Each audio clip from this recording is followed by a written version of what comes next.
Hello guys, আজকে আপনাদের সাথে শেয়ার করব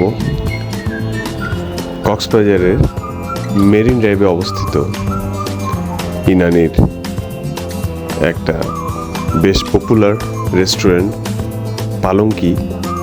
এটাতে আমাদের লাঞ্চের অভিজ্ঞতা।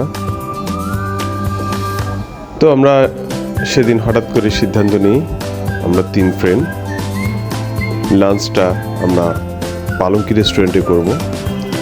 সো গাড়ি নিয়ে বেরিয়ে পড়লাম।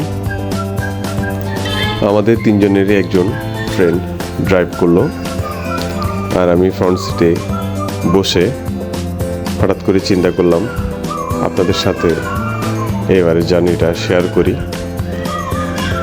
সো শহর থেকে অর্থাৎ কক্সবাজার মেইন টাউন থেকে এই জায়গায় যেতে সময় লাগে অ্যারাউন্ড 40 to 45 মিনিটস।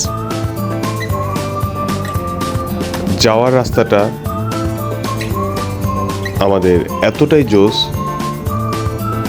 যখন এই রাস্তা দিয়ে ড্রাইভ করে কেউ বা যখন আমরা ড্রাইভ করি তখন জাস্ট তাকিয়ে থাকতে ইচ্ছে করে।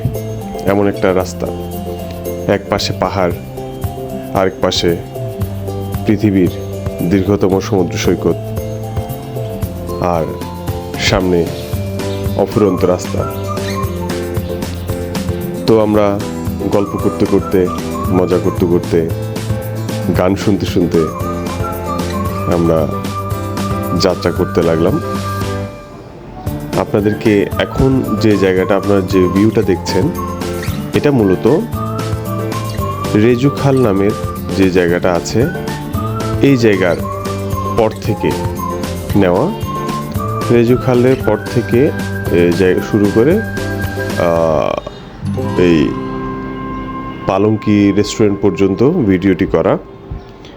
আমরা এটা যেতে যে রয়্যাল টিউলিপ হোটেল আছে 5 স্টার, এটা পার হয়ে সামান্য একটু গিয়ে হাতের বাম দিকেই অবস্থিত। তো আজকের দিনটা মানে বেশ ভালোই ছিল, একদম খুব বেশি গরমও না ঠান্ডাও না, একটা ভালো সানি ডে ছিল। তো আমরা সেখানে পৌঁছানোর পর আমরা এদিক সেদিক প্রথমে একটু ঘোরাঘুরি করার পর করতে করতে আমাদের প্রচণ্ড ক্ষুধাও প্রচণ্ড লাগে। হ্যাঁ, কারণ প্রতিদিন যেই 11টা-12টার দিকে নাস্তা করা হয় সেটাও করা হয়নি সেদিন। সো আমরা বেশ ক্ষুধার্ত ছিলাম। তো আমরা প্রথমে অনেকগুলো অপশন দেখি, কিন্তু দুর্ভাগ্যজনকভাবে সেদিন এখানে অনেকগুলো সেট মেনু নাকি ছিল, ওদের অ্যাভেলেবেল ছিল না। বাট সেট মেনুগুলি বেশ ভালো লেগেছিল, কিন্তু সেটা না হওয়ায় আমরা বেশ মানে আশাহত হই। যাই হোক, কিছু করার ছিল না। এখন তারা যেহেতু বলছে হবে না, আমাদেরকে অবশ্য পরে ওদের ম্যানেজার এসেও সেটার জন্য অ্যাপোলোজাইজ করে যে বর্তমানে সে ওদের মেনুগুলো নাকি হবে না এবং এটা আরও বেশ কিছুদিন সময় লাগবে এটা হতে। সো আমরা যাই হোক, ওটা যেহেতু হচ্ছে না, আমরা বেশ কিছু খাবার অর্ডার করি। ভেটকি মাছের একটা পাতুরি নাকি ওখানে বেশ ফেমাস, তো ভেটকি মাছের পাতুরিটা অর্ডার করি। এরপর দেশি মুরগি না, এটা ওরা বলেছিল পাহাড়ি মোরগের মাংস অর্ডার করি। তারপর অর্ডার করি শিমের বিচি দিয়ে কোরাল মাছ, সামুদ্রিক কোরাল।